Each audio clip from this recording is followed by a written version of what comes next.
radiology partnerships in the industry over the last couple of years. I mean, it's time, isn't it? It's time that we bring that radiology story in. Now, I'd offer a sort of a contrasting view. We need to focus on the day-to-day early adopters and their journey. Gen AI in particular, it can be really hard to regulate. It's probably not going to have the widest impact over the next couple of years. There needs to be more sort of case studies out there and more transparency in the market. And this is kind of an indirect way of providing benefit to health systems without having to worry too much about that kind of impact. Even vendors with reimbursement, they struggle with market education, getting their algorithms into guidelines. You're not going to go with like SVS or Tier 4 or any of those because it limits the scanners that you can have in place. If you're going to spend that much money on a scanner, you want to be able to not be panicked about if later down the line you need to invest in another one. Go, right, okay, well, what are the lessons learned? How can we kind of move forward? People are looking to learn, figure out, okay, right, how can I get on this journey? Learn about the newest digital pathology trends in science and industry, meet the most interesting people in the niche, and gain insights relevant to your own projects. Here is where pathology meets computer science. You are listening to the Digital Pathology Podcast with your host, Dr. Alexandra Zhurov. Reporting straight from Pathology Visions. I'm with Imogen Fitt from Signify Research. Hi, Imogen. Hi. And Nick Best from Pathology News. Hello.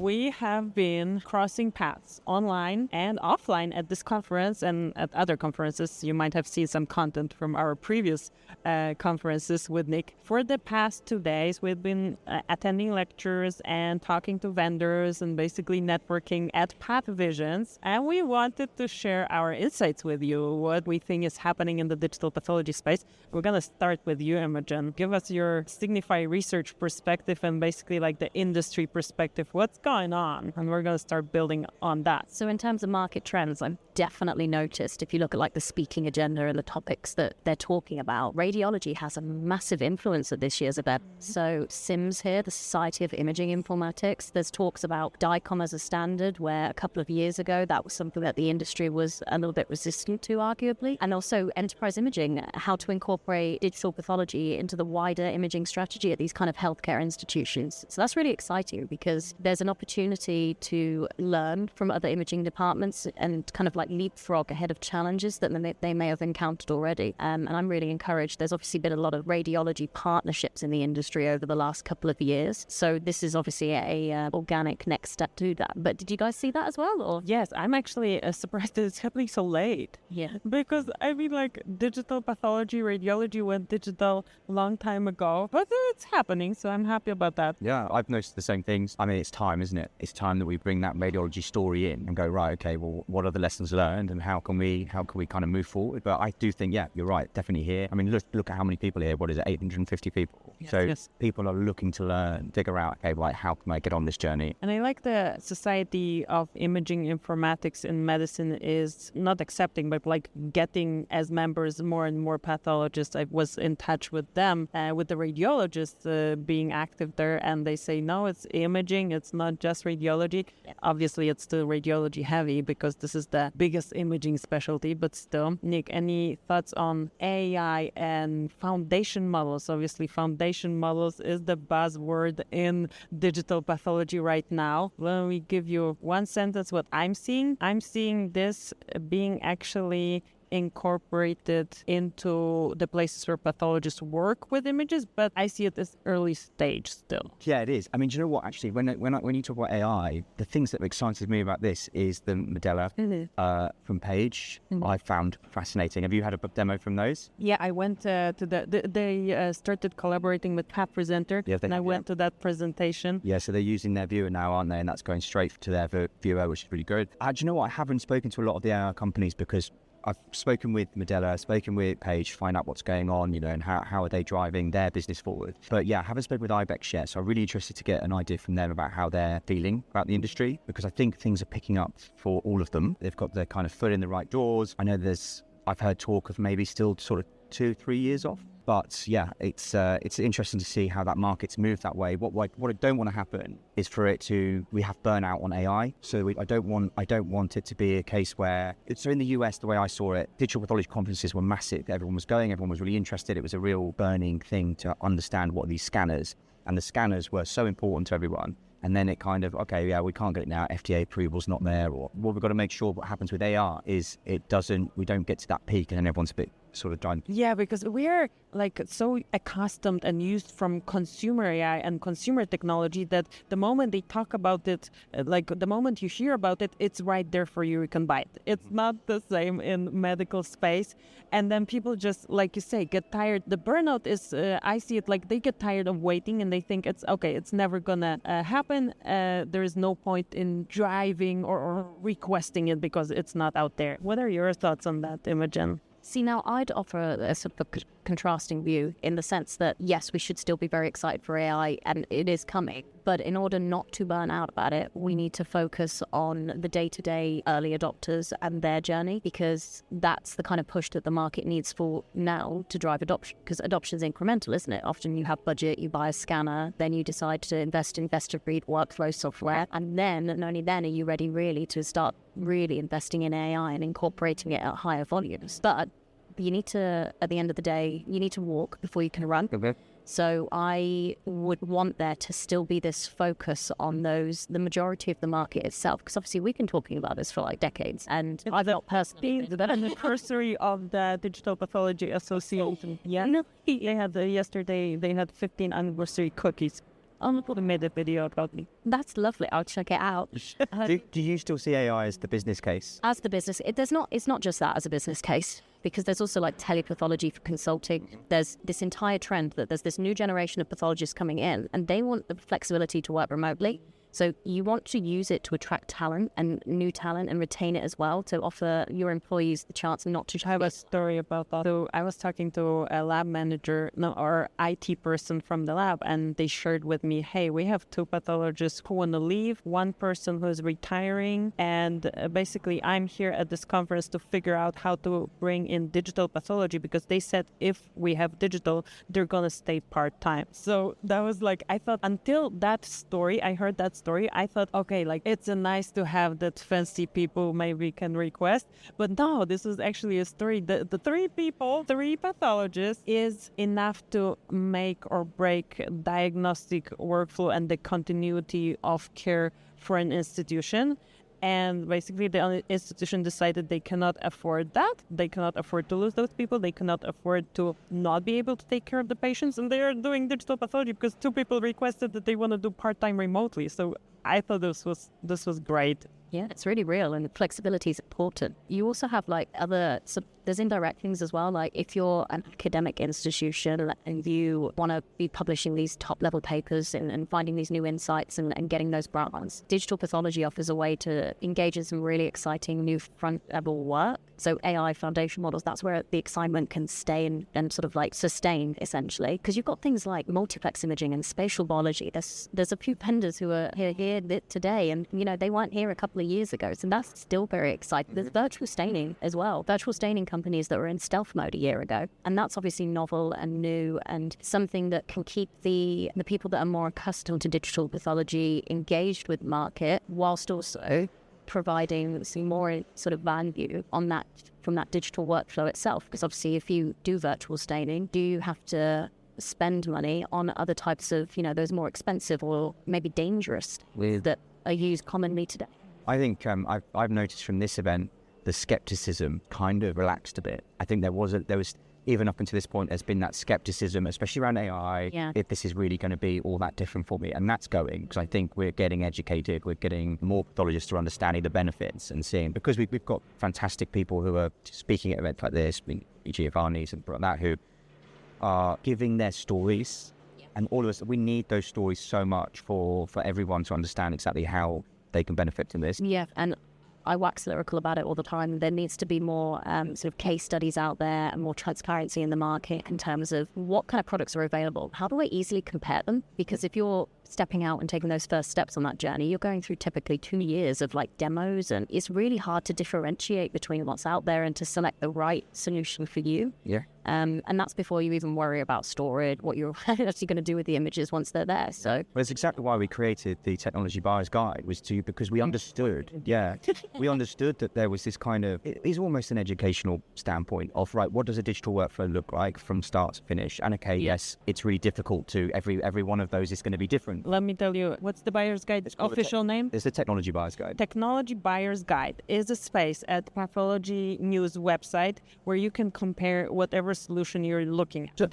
And I think what's also great context, because there's so many solutions out there, what we've done with the Technology Buyer's Guide is give users criteria that they can choose, whether it's a scanner and they know that they need to be doing 200 slides a day, or they need this magnification. So they can put in these criteria, and then all of the solutions that fit those criteria come up, and it means that you're automatically not looking at 50 products. You might be looking at 3 products that fit what you need in your lab, and then you can compare those side by side, which, And I think pathologists are generally really engaged in the market as well, in its development and where it's going. My news roundup piece, that's on LinkedIn, but there's a lot of like engagement in terms of, I saw a vendor did this. What does it mean? And like, that's really exciting, and I want to get involved. How do I start digital pathology in my lab, in my country? I don't think you necessarily find that as much in other markets where they're maybe a bit more used to the technology that's going on. And I think that's something that needs to be embraced and utilized a little bit more, and in terms of all these new adopters, connecting them with mentors from the community who are a bit more advanced in it and a bit more knowledgeable and able to share the information that they need to do. That's why I like working with you both as well, actually, because I think our job realistically we come from 3 different angles. But actually, if you were to pinpoint what we do, it's trying to empower users to have the right information on hand in different format, but each of us giving users the ability to understand exactly what they're getting into or what they might want to get into, and helping them on that. Absolutely.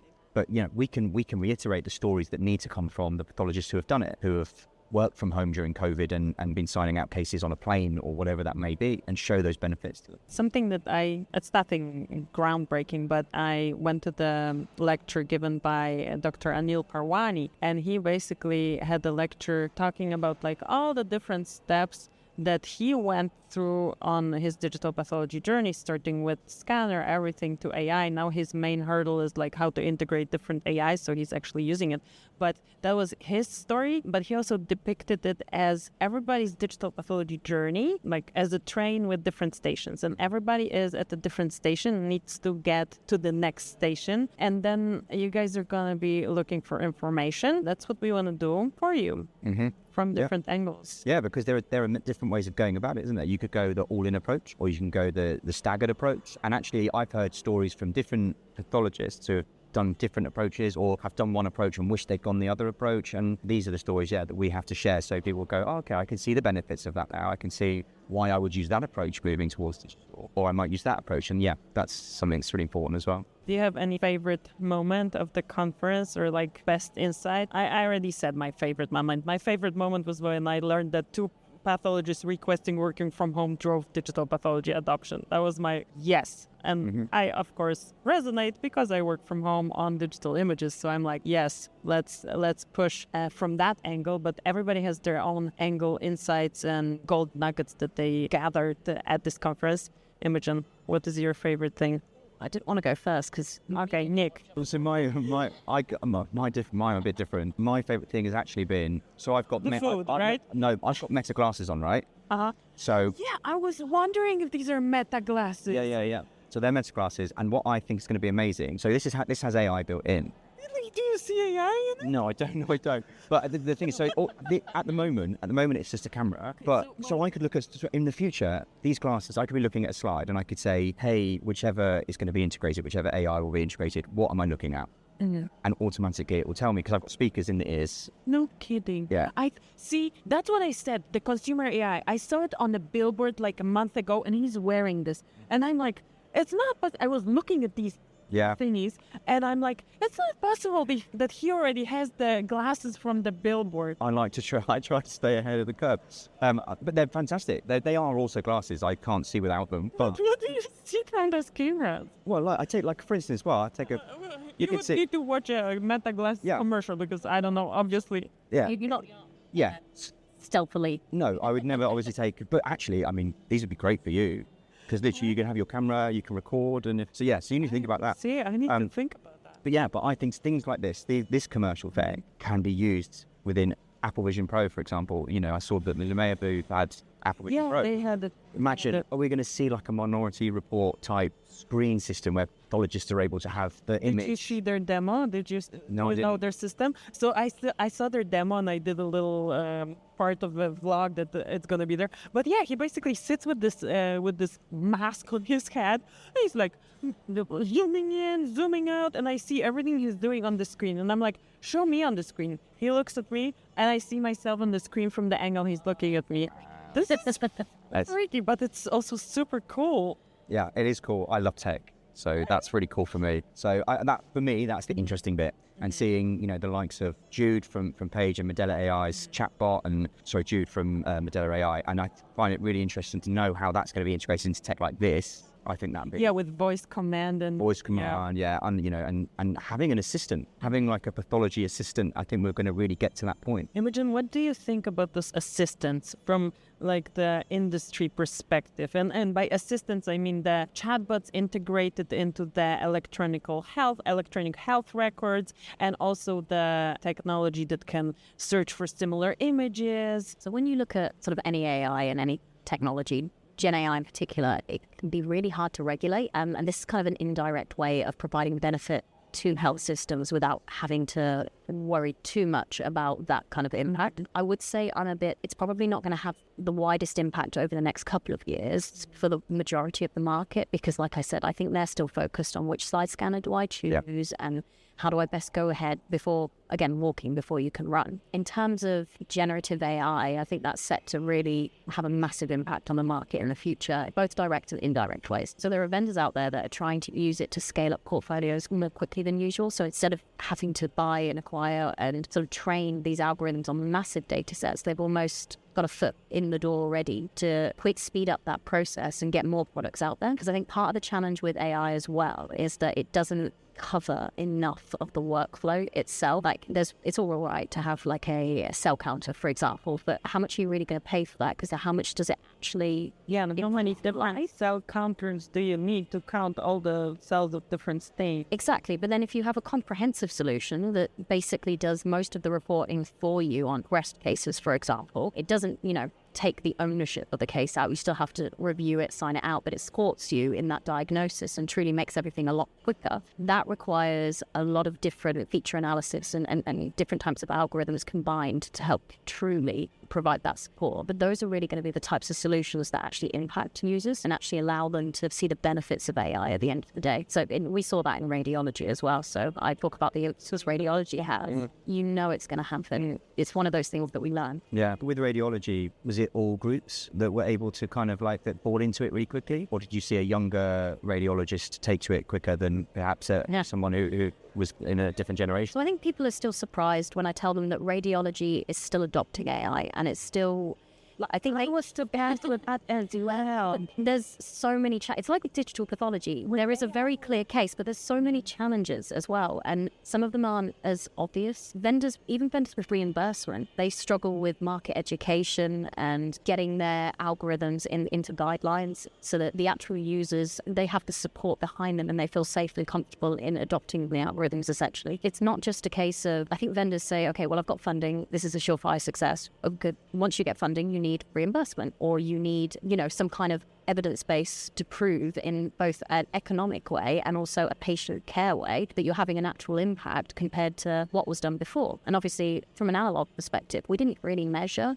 It's hard to put numbers to how efficient pathologists were before because you don't have that digital image format that you can quantify or compare. And that's why structured and sort of standardization is really important, I think, and it's going to really help improve practice I think vendors and pathologists are going to be surprised at how much they're able to benefit from that standardization in terms of reporting and that standardization in terms of being able to chop and change between solutions as well. And how far off are we from the standardization though? There's a question for you, because you've got one person. We know DICOM could be a standard, but it's still not. And Are we going to find are there going to be other solutions that come through? Because actually, if there's a company that comes I up think with that we have solution- to stick to DICOM. I think DICOM is the overwhelming front.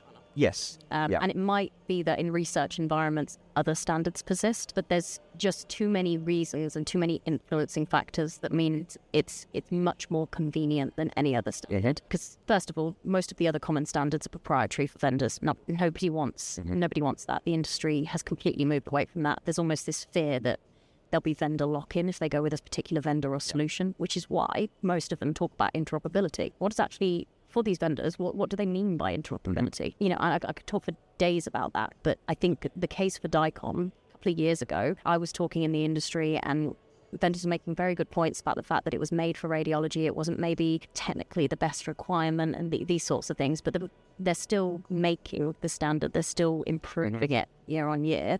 And overwhelmingly, across those 2 years, it's emerged as the favourite. In radiology. In pathology as well. But the images are bigger, aren't they, in pathology? And that's kind of the big thing. But if you look at like Leica, for example, they've gone DICOM native with pathology. A lot of the other vendors are working on similar proposals. And that's because you're not going to go with like SVS or Tier 4 or any of those because it limits the scanners that you can have in place. And you want to be able, if you're going to spend that much money on a scanner, you want to be able to not be panicked about if later down the line you need to invest in another one and you sort of combining those images together. I don't see another case for anything that can compete as yet, unless you... No, I agree. It's just that obviously I hear the downsides, and I was speaking with Merge Narrative, and they use their toolkit, so they're trying to get this kind of companies to try and use their toolkit, their DICOM toolkit. So I don't think there is another, but it's just interesting. No, it's just not going to be immediately. I mean, it has already been adjusted for pathology, and the DICOM working group has been working. I was even part of the group at some point, but they're very DICOM heavy, so I left the group. Yeah. But they have been working on this for years, and cool things happening. Are you guys coming back next year? Yeah, I'll be back next year. It's in San Diego? In San Diego, I think I'll be in San Diego. So I think we need to meet again and do the same kind of chat and have a Pathology Visions podcast series every year, and giving you some updates, what's happening, what's driving the digital pathology space, and how you can get involved as well and get informed. Thank you so much, guys. Thanks very much.